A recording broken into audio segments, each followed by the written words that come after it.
too numerous to count, from so many different grassroots organizations pulling together for this festival, and I'll tell you, it's going to be a great festival.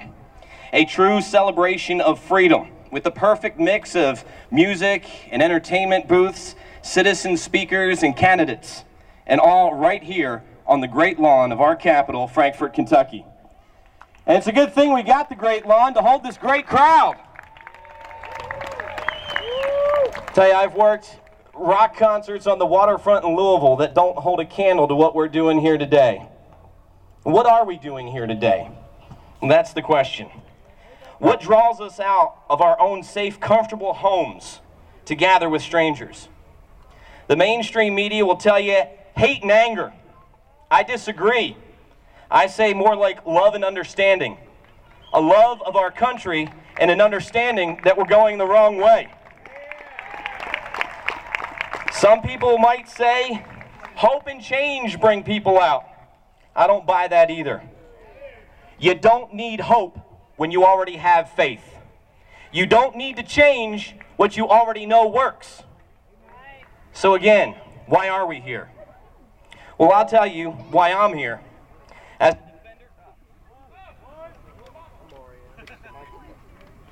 tell you why I'm here. Why? As a defender of the Constitution. As a friend of freedom. And as a concerned father of 3 young boys. You might have seen Sarah Palin's video this week. Where she talks about a mama grizzly defending her cubs. Ain't that the truth? I don't want to mess with a mama grizzly, but let me ask you a question. Do you know what Jack Bauer does when someone kidnaps his daughter? It ain't pretty. Don't mess with my kids. I do believe that our Constitution is under attack.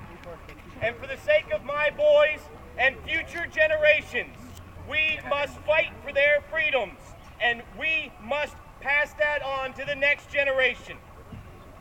The rights and freedoms that we have in the Declaration of Independence and the Constitution are like muscles.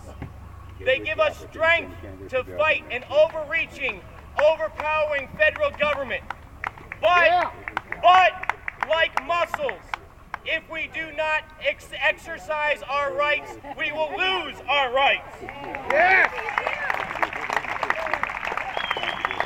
I truly believe that our Constitution has been under attack from the inside out by a progressive movement since the early 1900s.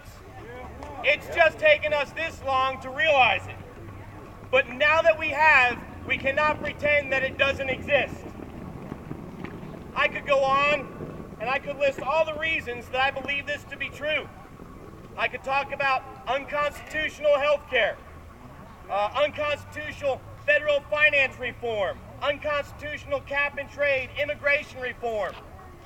But if I got into all that, what would Lee and Conway have to talk about Monday when he goes back to work? What would all those people in Lexington do between 3 and 6 when they're listening to AM 630? I'll leave the details to Leland on Monday. I'll stick with the bigger picture for now. Exercising our freedoms before they are gone.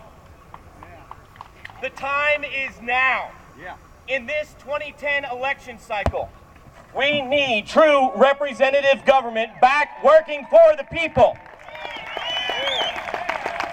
When the people who we sent to this very house right here cannot balance a state budget without a handout from the money laundering scoundrels in Washington, D.C. to fill a $2 million budget gap that we sent them here to fix in the first place, we've got a problem.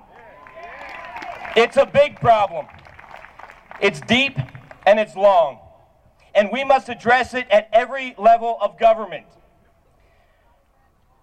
We've been asleep at the wheel, but we're now awake. And we must not only take back Washington, D.C., but Louisville, Kentucky, where there hasn't been a real mayor's race in almost 20 years. Lexington, Kentucky, Eastern Kentucky, Western Kentucky, and Frankfort, Kentucky. Northern Kentucky, too. We got to take it all back. And we have to realize that this does not end with this election cycle. It only begins. We must defend the Constitution at all costs against all enemies, foreign and domestic.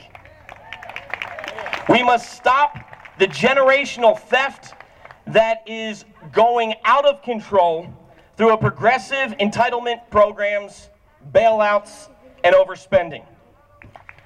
Our debt is so far out of control, it boils down to nothing less than generational theft and financial enslavement of our children and our grandchildren. This is truly the freedom that is at stake. This is the freedom for which we must fight.